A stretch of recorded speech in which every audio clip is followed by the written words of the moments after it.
Hello guys, hello. This is for Aquarius. Welcome dito sa aking channel, Aquarius. Alamin natin kung anong messages, vibration, gabay, energy para sa inyong lahat. This is general reading, so please, Aquarius, connect to my cards.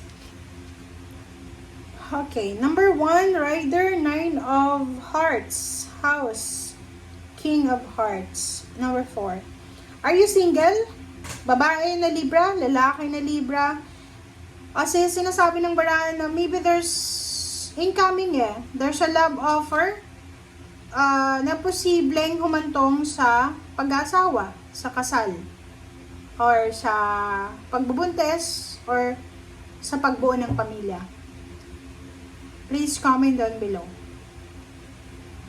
Isang tao, ang posible, pwedeng, eto yung matagal mo nang wini-wish. Kung single ka, maybe you're wishing for someone na matutulungan ka para sa mga obligations mo. Maybe breadwinner ka, gusto mo nang mag-asawa.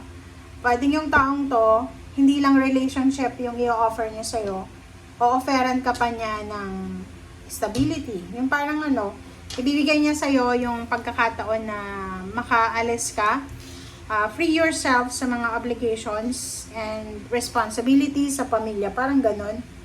Yung parang iaahon ka sa kahirapan. Wow. Okay, Libra. Sorry. Aquarius. Bakit sinasabi ko Libra? Okay. So, maybe that one is Libra. Libra ba yan? Kasi, yun yung pumasok sa intuition ko Libra. Okay. So, Page of Wands and High Priestess, 10 of Wands, 3 of Cups, and Strength. Sa ilalim mo, Okay. So, dito sa barahan mo, sinasabi ng barahan na there's a future plan. Diba? Parang sinasabi na prepare yourself, Aquarius, ihanda mo daw ang sarili mo.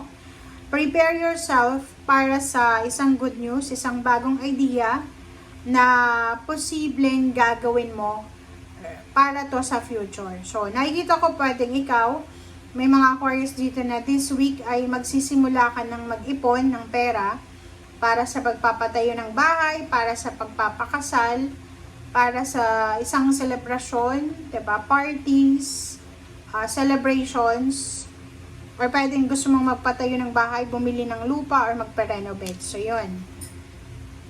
And High Priestess, sinasabi ng bara sa'yo, makinig tayo sa sinasabi ng ating intuition. May mga Aquarius dito na sa sobrang busy nyo, kasi yun na nga, pwedeng mayroon kayong pinaghahanda na celebration talaga. Nakikita ko sa inyo dito na sobrang mapapagod kayo sa linggong ito. Pwedeng same ka ng, yun nga kaya sa sinasabi ko na Libra. Kasi yung Libra ganun Yung Libra, sobra silang magiging busy this week. So, tulad nyo, magiging sobrang busy kayo. Basta balance lang. Kasi yung 10 of Wands, this one is a warning siya. Wina-warningan ka, Aquarius, na wag masyadong workaholic ka. Wag masyadong hardworking. Kailangan, kasi makakaramdam ka ng exhaustion, burnout, parang ganun. So, baka i-take for granted mo yung katawang lupa mo. Make sure na may time ka para makapag-rest. Okay? And, yung halimbawa, normal yan sa tao diba? Like, meron tayong inihahanda na celebration. Ikakasal ka. Nagda-diet ka, diba? Sacrificing. Hindi ka kumakain. Nagtatrabaho, nagsisave para sa kasal o sa kung ano man ang celebration. Sinasabi ng bara sa'yo dito na sobra-sobra yung disiplina mo. Nakikita ko sa'yo dito sobrang tipid sa pera, okay? Sobrang nagtitipid ka sa pera. Sobrang disiplina sa sarili, like physical health, disiplina talaga Lalo yung iba na nagda-diet, kasi yun nga yung ikakasal. Or maybe, eto ay tungkol sa buntes na Aquarius, or sa lalaki na Aquarius na posibleng ano siya, breadwinner siya, siya yung tagadala ng parang sustento sa pamilya, parang ganun. Okay, let's check. Or possible yun na nga, pwedeng kakapanganak mo pa lang. Comment down below, kakapanganak mo pa lang ba? Kasi pwedeng, kung ikaw ay parang ano, maybe CS ka, so nahirapan kang gumalaw, or kakapanganak mo pa lang, tapos may nakita ka sa paligid mo na nagpa-party sila, so medyo nagkakaroon ka ng postpartum ngayon na iniisip mo bakit sila ang saya-saya, gano'n. Normal lang yan. So, pinagdadaanan yan ng lahat ng mother. Okay? Okay, so the Tower. So, basta sinasabi ng bara sa'yo dito, huwag tayong masyadong negative and huwag tayong masyadong hard sa sarili natin. Bigyan mo ng time ang sarili mo na makapagpahinga. The Emperor is here. So, sinasabi na meron ding mga Libra dito. Merong mga Libra. Ito yung mga paparating sa inyo. So, ihanda nyo yung Page of Wands dito. Diba? Yung Page of Wands, there's a good news. There's a good news about the salary increase, higher position, travel, new job, new career. Positive judgment. Papabor sa'yo yung hustisya.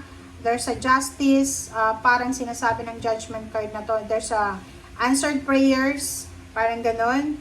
And Three of Pentacles, yung iba sobrang mapapagod dahil sa business na inopen nila or sa business na hinahandle nila.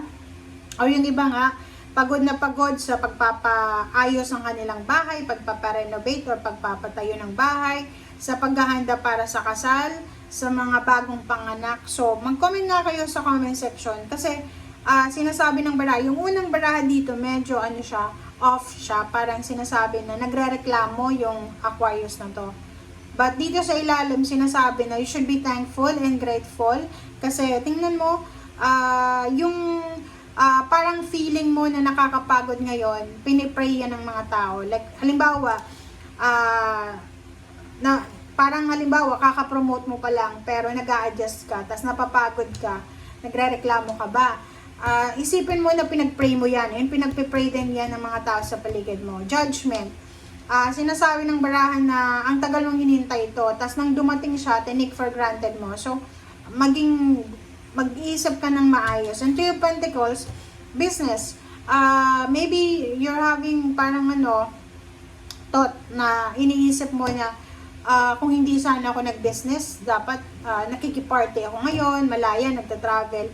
Isipin mo na yung business na ginagawa mo siya ngayon, ay pangarap yan ng ibang tao. Especially bahay, 'di ba? Yung iba may bahay na, tapos parang napapagod sila maglinis. Sinasabi nila, napopost na sa Facebook na nakakapagod naman maglinis ang bahay. Yung iba walang bahay, 'di ba? So you should be grateful and thankful. Family life, emotion, intimate, nakikita natin na sobrang magiging successful yung takbo ng buhay mo. Okay? Thank you guys for watching. Bye!